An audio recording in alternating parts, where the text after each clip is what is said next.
आज उनकी जन्मभूमि और कर्मभूमि में यहाँ पर उपस्थित हुए हैं।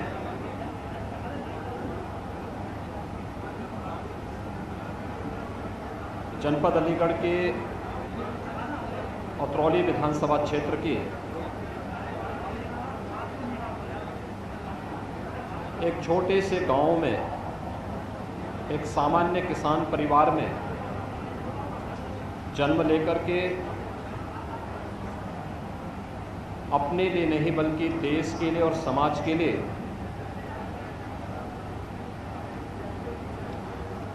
समर्पित होकर के जीने का जो संकल्प सरदेव बाबूजी ने लिया था, उसे जीवन पर्यंत उन्होंने निभाया।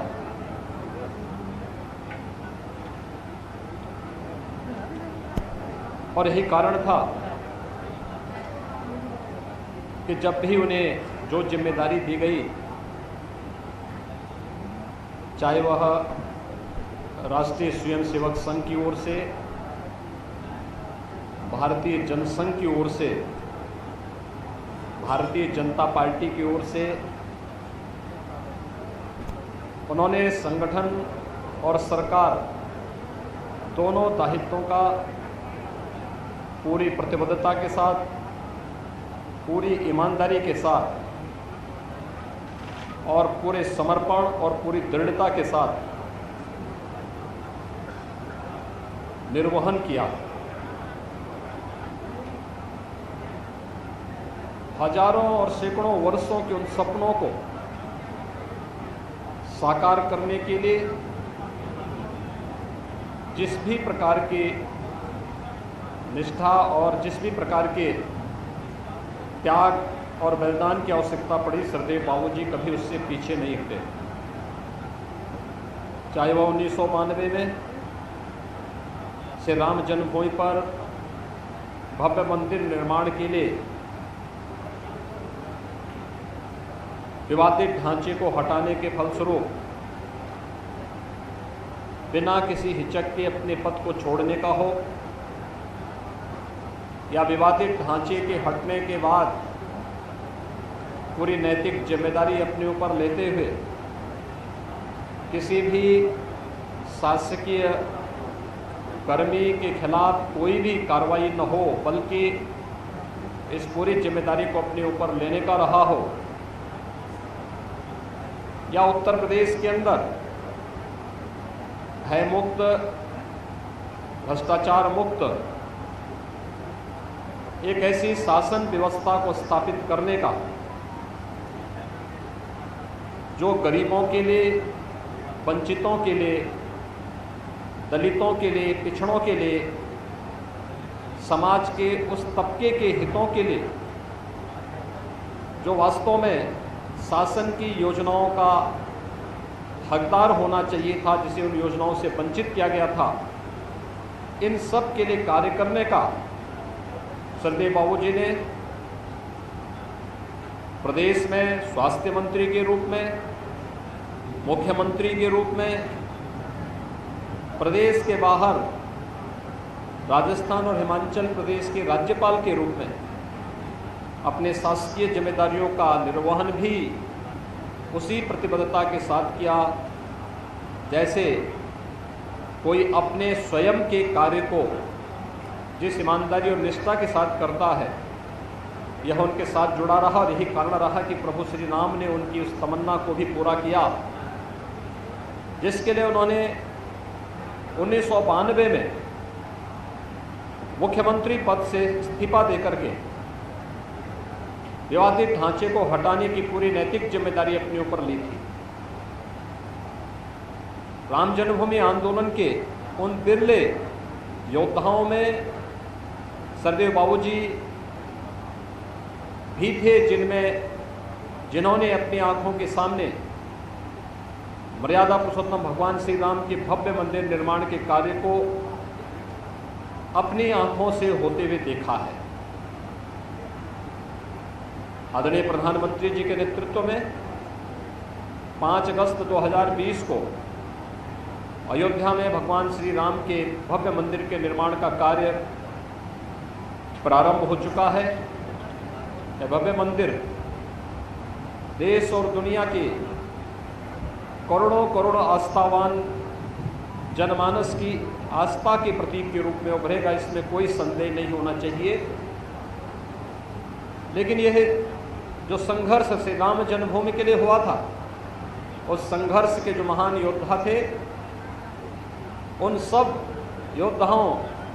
जिनकी एक अंतिम इच्छा रही थी अपने जीवन में, पूज्य संतों में और इस पूरे आंदोलन के साथ जुड़े उन सभी लोगों के, उसमें सरदेव बाबूजी भी एक ऐसे अग्रणी पंक्ति के योद्धा थे जिन्होंने श्री राम जन्मभूमि आंदोलन के लिए अपनी पूरी ताकत, अपना पूरा समर्पण व्यक्त किया था। आज सरदेव बाबूजी हमारे बीच में नहीं है, भौतिक रूप से हमारे बीच में नहीं है, लेकिन उनकी स्मृतियां हम सबके साथ जुड़ी हुई हैं। उनका कृतित्व सार्वजनिक जीवन में, उनकी सादगी, उनका समर्पण, शासकीय रूप से जिस दृढ़ता और जिस दृढ़ निश्चय के साथ उन्होंने प्रदेश में शासकीय उत्तरदायित्वों का निर्वहन किया, प्रदेश के कानून व्यवस्था के माध्यम से भयमुक्त वातावरण देने का हो या समाज के अंतिम पायदान पर बैठे हुए प्रत्येक व्यक्ति तक शासन की योजनाओं को ईमानदारी से पास पहुंचाने का, ये सभी कार्य उन्होंने पूरी ईमानदारी के साथ प्रदेश के अंदर व्यक्त किए थे। और इसीलिए सरकार ने निर्णय लिया कि लखनऊ में जो अत्याधुनिक कैंसर संस्थान उत्तर प्रदेश सरकार का बना है, अभी विगत वर्ष ही हम लोगों ने उसे यहाँ पे प्रारंभ किया है। ये प्रदेश का अत्याधुनिक कैंसर संस्थान है। जैसे हम टाटा ट्रस्ट कैंसर हॉस्पिटल के साथ मिलकर के आगे बढ़ाने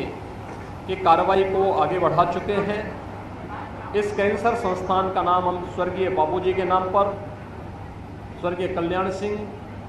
कैंसर संस्थान के रूप में रखने की निश्चय सरकार ने लिया है। और अगले कुछ माह के अंदर सरदेव बाबूजी की एक भव्य प्रतिमा भी उस परिसर में स्थापित करने की कार्रवाई संपन्न की जाएगी। इसके साथ ही प्रदेश सरकार ने भारत सरकार के सहयोग से बुलंदशहर में एक नए मेडिकल कॉलेज की स्थापना की कार्रवाई को आगे बढ़ाया है। यह नया मेडिकल कॉलेज जो अत्याधुनिक सुविधाओं से युक्त होगा, यह भी सरदेव बाबूजी के नाम पर स्वर्गीय कल्याण सिंह राजकीय मेडिकल कॉलेज के नाम पर जाना जाएगा। अतरौली विधानसभा क्षेत्र सरदेव बाबूजी की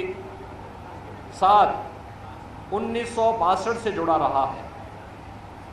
यहाँ के लोगों के मन में अपार श्रद्धा का भाव सरदेव बाबूजी के प्रति है। मैं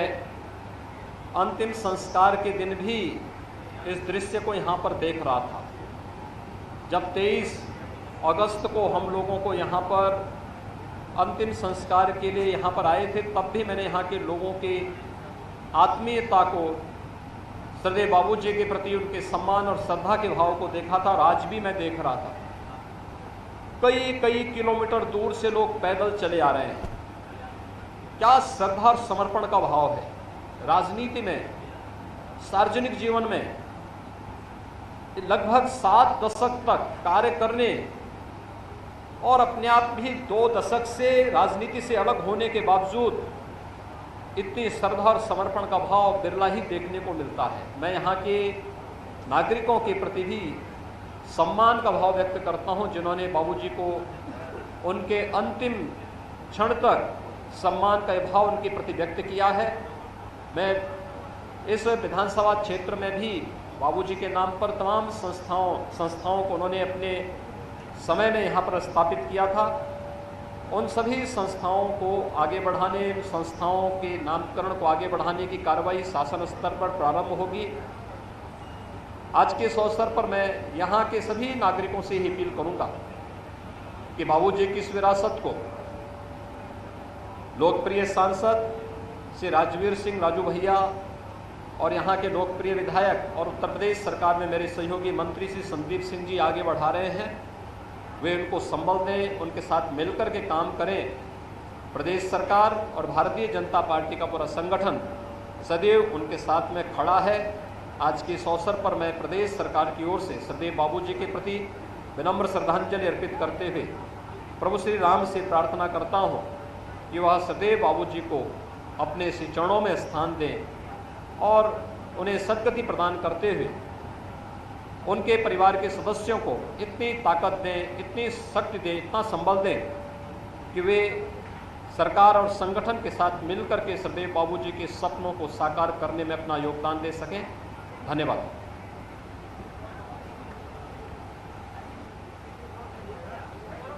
मुख्यमंत्री योगी आदित्यनाथ को आप जो है सुन रहे थे और वो कल्याण सिंह जी, क्योंकि उनका त्रयोदशी कार्यक्रम आज श्रद्धांजलि सभा का आयोजन और तमाम जो है बड़े नेता भी पहुंचे हुए और आपने देखा कि मुख्यमंत्री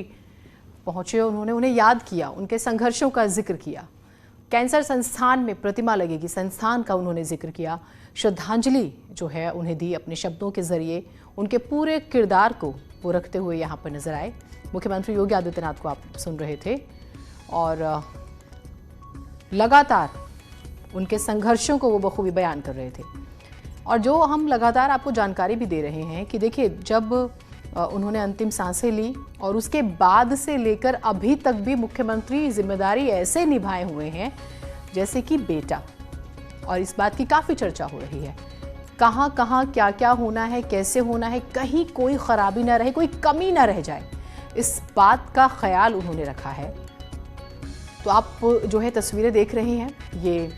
श्रद्धांजलि सभा और इसकी तैयारियां काफ़ी समय से चल रही थी। कई जो है देखिए बताया गया कि यहाँ पर सैकड़ों हलवाई जो हैं वो बुलाए गए, मिठाइयाँ और जो है बाकायदा बनवाई गई और बांटी जो है वो जाएंगी। उन्हें याद किया जा रहा है। दरअसल कल्याण सिंह जी का हम जिक्र करें, उनके संघर्षों को याद किया जा रहा है, जिस तरह से उन्होंने पार्टी को मजबूती दिलाई, जिस मुकाम पर आज पार्टी है उनमें उनका बहुत बड़ा किरदार है।